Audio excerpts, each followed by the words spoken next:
धनतेरस की कहानी। कार्तिक कृष्ण पक्ष की त्रयोदशी तिथि के दिन धनतेरस का पर्व पूरी श्रद्धा व विश्वास के साथ मनाया जाता है। धनवंतरी के अलावा इस दिन देवी लक्ष्मी और धन के देवता कुबेर की भी पूजा करने की मान्यता है।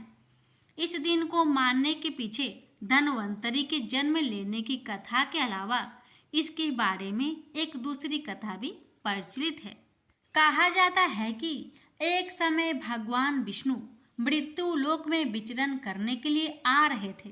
तब लक्ष्मी जी ने भी उनसे साथ चलने का आग्रह किया।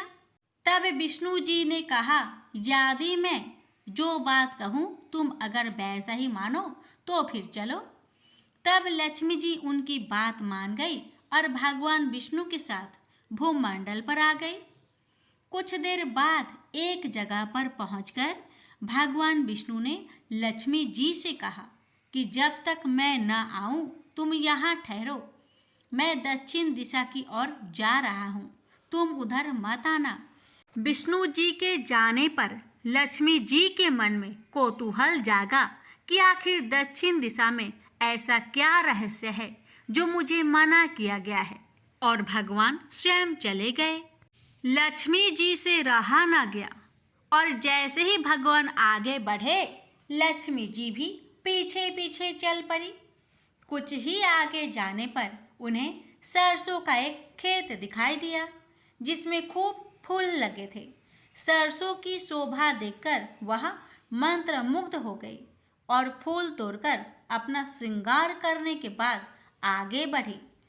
आगे जाने पर एक गन्ने के खेत से लक्ष्मी जी गन्ने तोड़कर उसका रस चूसने लगी। उसी क्षण विष्णु जी आए और यह देख लक्ष्मी जी पर नाराज होकर उन्हें श्राप दे दिया कि मैंने तुम्हें इधर आने को मना किया था, पर तुम न मानी और किसान की चोरी का अपराध कर बैठी।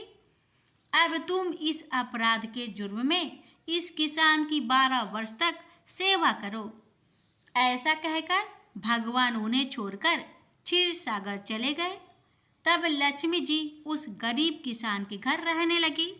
एक दिन लक्ष्मी जी ने उस किसान की पत्नी से कहा कि तुम स्नान कर पहले मेरी बनाई गई इस देवी लक्ष्मी का पूजन करो, फिर रसोई बनाना, तब तुम जो मांगोगी मिलेगा। किसान की पत्नी ने ऐसा ही किया। पूजा के प्रभाव और लक्ष्मी जी की कृपा से किसान का घर दूसरे ही दिन से अन्य धन, रत्न, स्वर्ण आदि से भर गया। लक्ष्मी जी ने किसान को धन धान्य से पूर्ण कर दिया।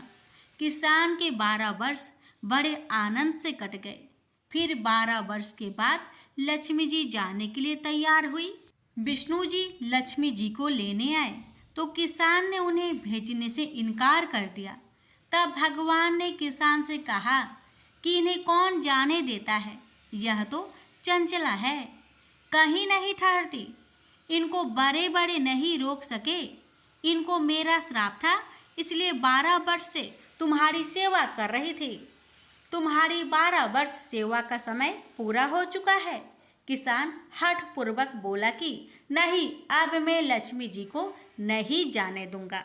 तब लक्ष्मी जी ने कहा कि हे किसान, तुम मुझे रोकना चाहते हो तो जो मैं कहूँ वैसा करो। कल तेरस है, तुम कल घर को लीप पोत कर स्वच्छ करना, रात्रि में घी का दीपक जलाकर रखना और सायंकाल मेरा पूजन करना, और एक तांबे के कलश में रुपए भरकर मेरे लिए रखना। मैं उस कलश में निवास करूंगी, किंतु पूजा के समय मैं तुम्हें दिखाई नहीं दूंगी। इस एक दिन की पूजा से वर्ष भर में तुम्हारे घर से नहीं जाऊंगी। यह कहकर वह दीपकों के प्रकाश के साथ 10 दिशाओं में फैल गई। अगले दिन किसान ने लक्ष्मी जी के कथा अनुसार पूजन किया। उसका घर धन्य धान्य से पूर्ण हो गया। इसी वजह से हर वर्ष तेरस के दिन माँ लक्ष्मी जी की पूजा होने लगी। प्रेम से बोलिए लक्ष्मी माता की जय। हे माता, आपकी कथा कहने, सुनने, हुक्कार भरने वाले सभी के परिवार पर अपनी कृपा सदा सर्वदा बनाए रखना। प्रेम से बोलिए लक्ष्मी माता की जय।